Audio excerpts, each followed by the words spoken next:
Kita semua dihadapkan dengan serangkaian peluang besar yang disamarkan dengan brilian sebagai situasi yang mustahil. Kata-kata tidak pernah dapat secara memadai menyampaikan dampak luar biasa dari sikap kita terhadap kehidupan.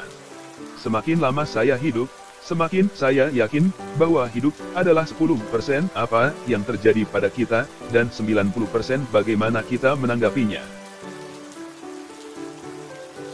Setiap hari dalam hidup kita melakukan simpanan di bank memori anak-anak kita. Saya bahkan tidak dapat membayangkan di mana saya akan berada hari ini jika bukan karena segelintir teman yang telah memberi saya hati yang penuh sukacita. Mari kita hadapi itu, teman-teman, membuat hidup jauh lebih menyenangkan. Dorongan itu luar biasa. Itu dapat benar-benar mengubah jalannya hari, minggu, atau kehidupan orang lain. Ketika Tuhan terlibat, apapun bisa terjadi. Bersikaplah terbuka. Tetap seperti itu. Tuhan memiliki cara yang indah untuk membawa getaran yang baik dari akord yang rusak. Tetesan air mata di bumi memanggil Raja Surga. Hal yang indah tentang petualangan yang disebut iman ini adalah bahwa kita dapat mengandalkannya untuk tidak pernah menyesatkan kita. Dugaan ketidakmungkinan adalah peluang bagi kapasitas kita untuk diregangkan. Kita tidak bisa mengubah masa lalu kita. Kita tidak dapat mengubah fakta bahwa orang bertindak dengan cara tertentu. Kita tidak bisa mengubah yang tak terhindarkan. Satu-satunya hal yang dapat kita lakukan adalah bermain pada satu string yang kita miliki, dan itu adalah sikap kita. Untuk digunakan oleh Tuhan. Apakah ada yang lebih menggembirakan, lebih memuaskan? Mungkin tidak, tetapi ada sesuatu yang lebih mendasar, bertemu dengan Tuhan. Untuk berlama-lama di hadirat-Nya, untuk menutup kebisingan kota dan, dalam ketenangan, berikan kepadanya pujian yang pantas Dia terima. Sebelum kita melibatkan diri dalam pekerjaannya, mari kita bertemu dengannya dalam firman-Nya, dalam doa, dalam ibadah. Rahasia menjalani kehidupan yang unggul hanyalah masalah pemikiran-pemikiran tentang keunggulan. Sungguh, ini masalah memprogram pikiran kita dengan jenis informasi yang akan membebaskan kita. Ketika saya memikirkan visi, saya memiliki kemampuan untuk melihat di atas dan di luar mayoritas.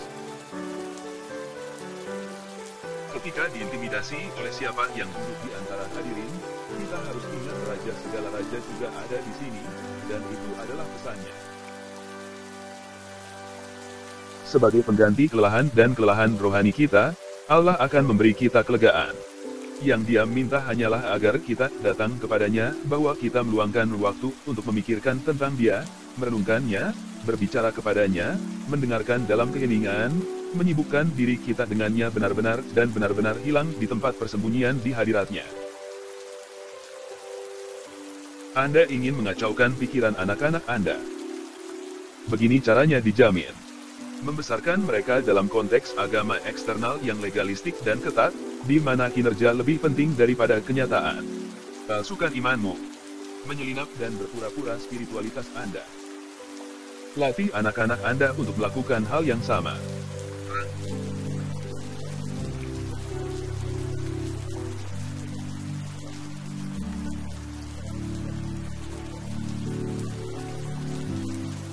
Bertindaklah dengan satu cara tetapi jalani yang lain. Dan Anda dapat mengandalkannya, kerusakan emosional dan spiritual akan terjadi. Jika Anda mengalami kesulitan mencintai atau berhubungan dengan seseorang, bawa dia kepada Tuhan. Ganggu Tuhan dengan orang ini.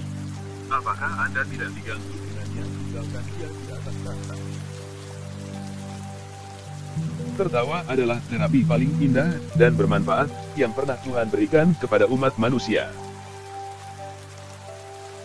Ketika Anda memiliki penglihatan itu mempengaruhi sikap Anda. Sikap Anda optimis daripada pesimis.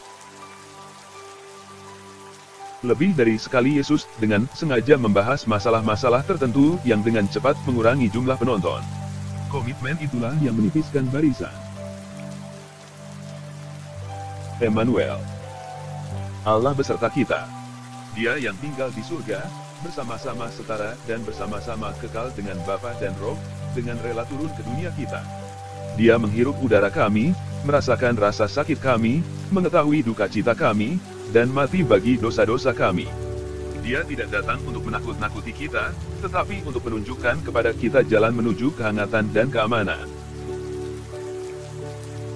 Kebiasaan selalu menunda pengalaman sampai Anda mampu membelinya, atau sampai waktunya tepat, atau sampai Anda tahu bagaimana melakukannya, adalah salah satu pencuri sukacita terbesar. Berhati-hatilah, tetapi setelah Anda memutuskan untuk masuk.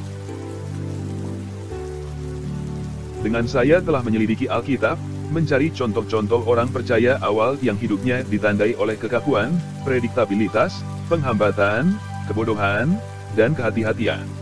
Untungnya, orang-orang kudus yang muram, cemberut, dan tanpa sukacita dalam kitab suci mencolok dengan ketidakhadiran mereka.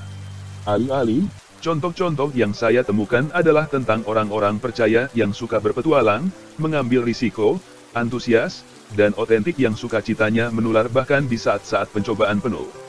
Visi mereka luas bahkan ketika kematian semakin dekat. Aturannya sedikit dan perubahan disambut baik.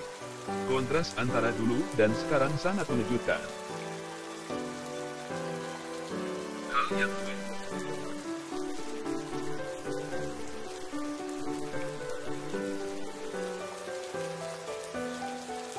sebuah pepatah yang saya dengar bertahun-tahun yang lalu, tidak masalah apa yang Anda lakukan.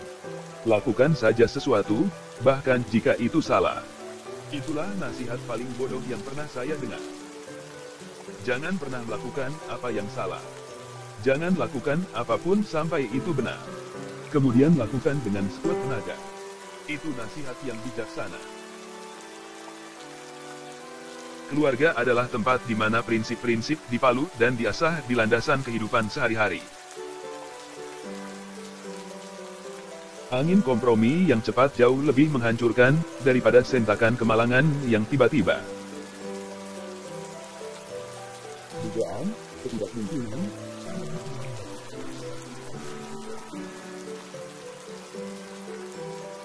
Jika kita menginginkan keuntungan dari cinta, maka kita harus rela mengambil risiko cinta. Dan itu membutuhkan kerentanan. Tentu saja, kita dapat menolak jalan ini dan berlari satu lagi tanpa keterbukaan. Tapi tol di jalan seperti itu sangat tinggi. Jika Anda berlari maraton 26 mil, ingatlah bahwa setiap mil dijalankan selangkah demi selangkah. Jika Anda menulis buku, lakukan satu halaman pada satu waktu.